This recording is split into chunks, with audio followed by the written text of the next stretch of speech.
안녕하세요. 복음을 위해 스스로 모든 사람에게 종이 되었다고 고백합니다. 오늘 본문은 고린도전서 9장 19절에서 27절입니다. 19절, 내가 모든 사람에 대해 자유로우나 스스로 모든 사람에게 종이 됐습니다. 이는 내가 더 많은 사람을 얻기 위해서입니다. 종이 됐다는 것은 타동사입니다. 자발적인 노예화를 시도한 것입니다. 기독교의 역설은 그리스도의 종이 되는 것이 진정한 자유인이 되는 것이고 그를 섬기는 것이 진정한 자유인 것입니다.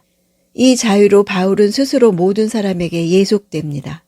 그리스도인의 자유는 자신이 원하는 대로 하는 자유가 아니라 하나님과 복음을 섬기기 위한 자유입니다. 즉 지향점이 있는 자유입니다. 얻다라는 단어를 이제부터 5번이나 언급합니다. 얻다라는 단어는 투자를 통해 상당한 이윤을 남긴다는 뜻입니다. 하나님은 성자 예수님을 투자하셔서 이제 복음을 통해 얻을 각양각색 사람들의 삶을 벌어들이기 원하신다는 뜻입니다. 20절, 유대 사람들에게 내가 유대 사람처럼 된 것은 유대 사람을 얻기 위해서입니다. 나 자신이 율법 아래 있지 않지만 율법 아래에 있는 사람들에게 내가 율법 아래에 있는 사람처럼 된 것은 그들을 얻기 위해서입니다. 유대 사람들은 율법 아래에 있는 사람들입니다.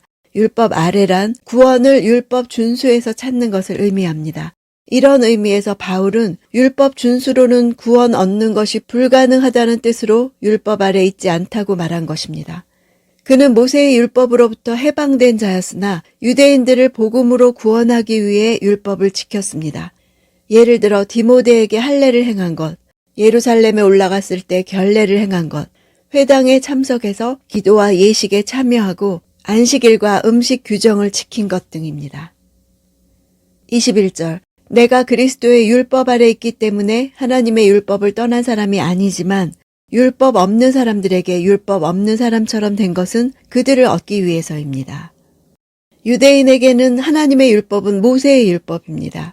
바울은 이방인에게는 모세의 율법으로부터 오는 그의 습관 등을 벗어 던지고 율법 없는 자처럼 행동했습니다.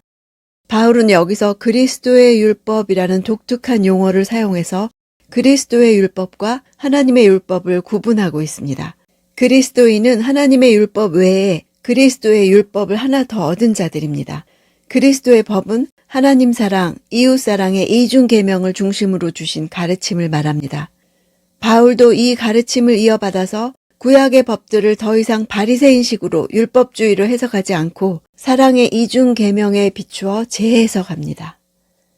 22절, 연약한 사람들에게 내가 연약한 사람처럼 된 것은 연약한 사람들을 얻기 위해서입니다. 내가 여러 사람에게 여러 모양이 된 것은 어떻게든지 몇 사람이라도 더 구원하기 위함입니다. 8장에서 다룬 문제의 핵심을 말하고 있습니다.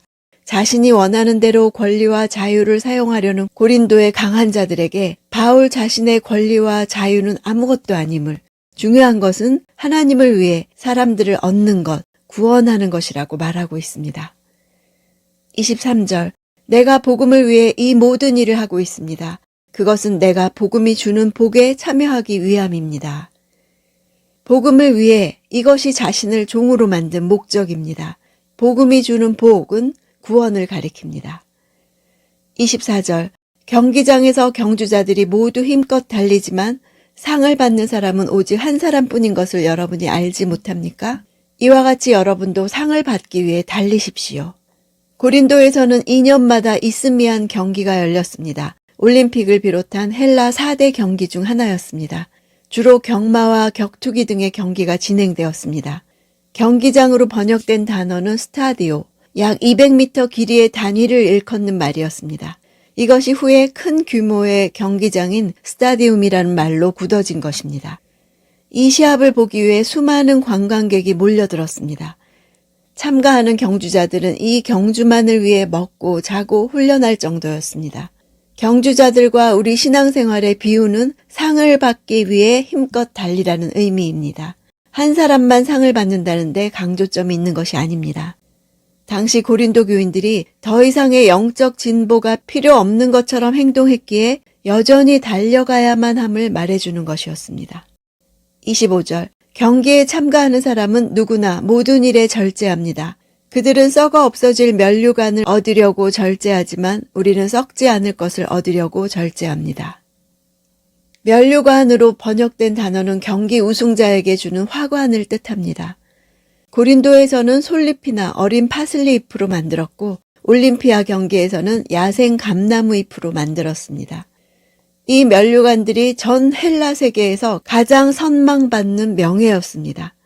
그럼에도 솔잎이나 파슬리나 야생 월계수 나무로 만든 면류관은 시간이 지나면 시들고 급기야는 썩기 마련이었습니다.